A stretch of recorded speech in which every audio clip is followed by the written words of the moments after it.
Hello, this is Kara from Kara Tarot with a general reading for Thursday, August 28th, 2025, with the Desert Illuminations Tarot and the Rainbow BrainSkull Oracle. I'm using the Oracle to create my tarot spread. I've already done my shuffling and cutting, so we can just start with this. I'm not a fractured being. I'm multifaceted. The more you create, the more the universe is. Evolve into a non-complainer.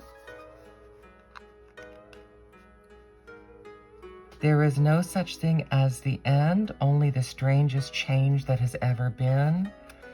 And I've always enjoyed enjoying things. So I'm going to use these to create my questions for the spread. And I'll just put these out.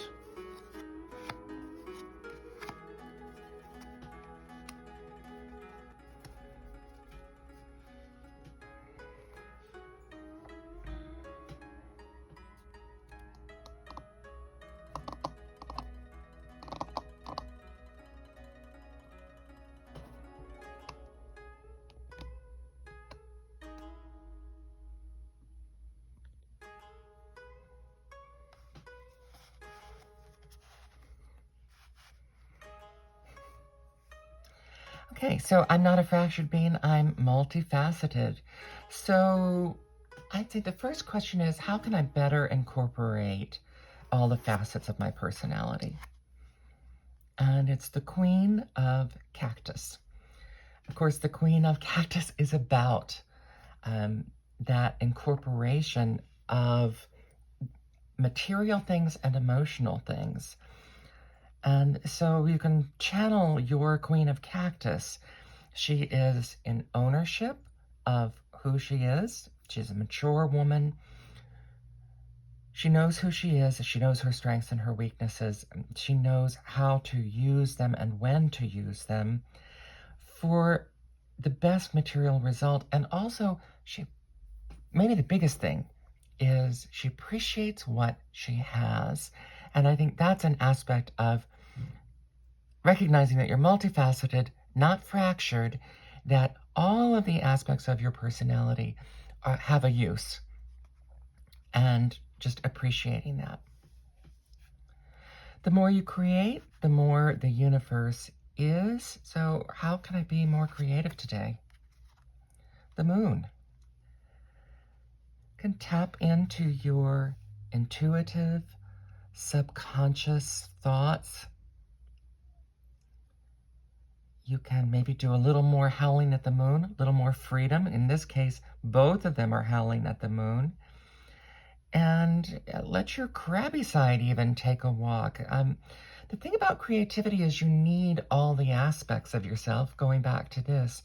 You need even the negative, maybe crabby, pinchy parts of your personality.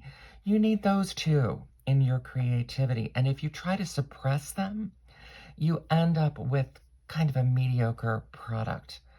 It's just like when, as an actress, when you portray a character, you can't portray a goody-goody without some kind of corresponding darkness. And even the most, perfect people in the world have a negative side or a darker side or aspects of their personality that is more difficult. And so allow all of that, appreciate all of it. It's funny, it's all going back to that so far.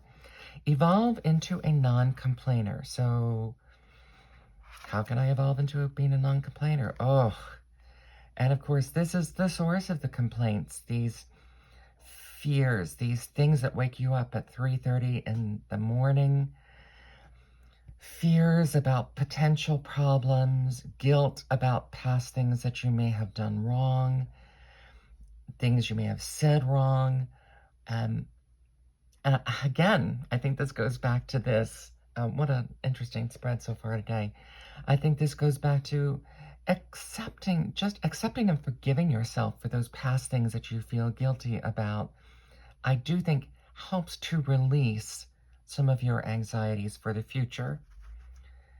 Now, in the larger scale, we have a political situation going on in the United States that where complaint is necessary. But there is constructive criticism. There is active steps to take that also can help circumvent worry, because then you can do the most active thing and know that you're doing as much as you can. Still doesn't necessarily involve being a complainer. You can point things out and back them up factually as problems without being a complainer. Now, people don't want to hear it, are going to call you a complainer. And, but that's something else. There are people that don't want to hear it. There's no such thing as the end, only the strangest change there has ever been. So what changes may be coming your way? This is the 9 of Chilies, which is the 9 of Wands. So changes, this is, oh boy, this has been coming up daily for me forever. The 9 of Wands is about, it's about burdens. And so here she has a burden on her shoulder. She's carrying the water jug. The 9 of Chilies, the 9 of Wands, is just about feeling that you just can't make it to the end. But here we are again. There is no such thing as the end, only the strangest change that has ever been. So remember to you have to keep going. You have to complete the task. And sometimes in completing the task, you find other people to help you with the burden, or you find that it transmutes into something different. And that may have to be dealt with too. But burdens are going to be there no matter what choice. Even if you make no choice, no action, you're still going to be making a choice. And no action would result in you just having to hold these burdens. Finally, I've always enjoyed enjoying things. And so how can you bring more enjoyment into your day? The High Priestess, okay. The High Priestess she's about the emotional and the material. She's about the non-material and the intuitive and the spiritual. So she's reflecting some of this creative intuition, which brings you butterfly wings. But the fact of the matter is, enjoyment compounds on itself.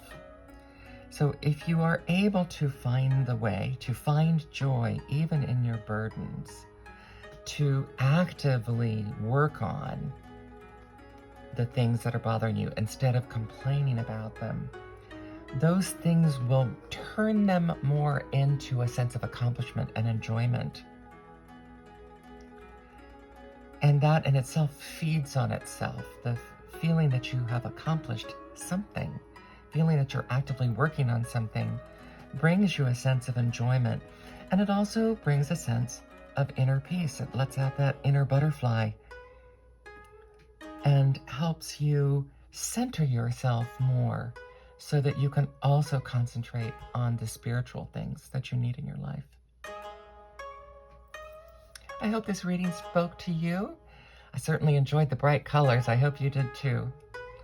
Have a bright and productive day. Thank you.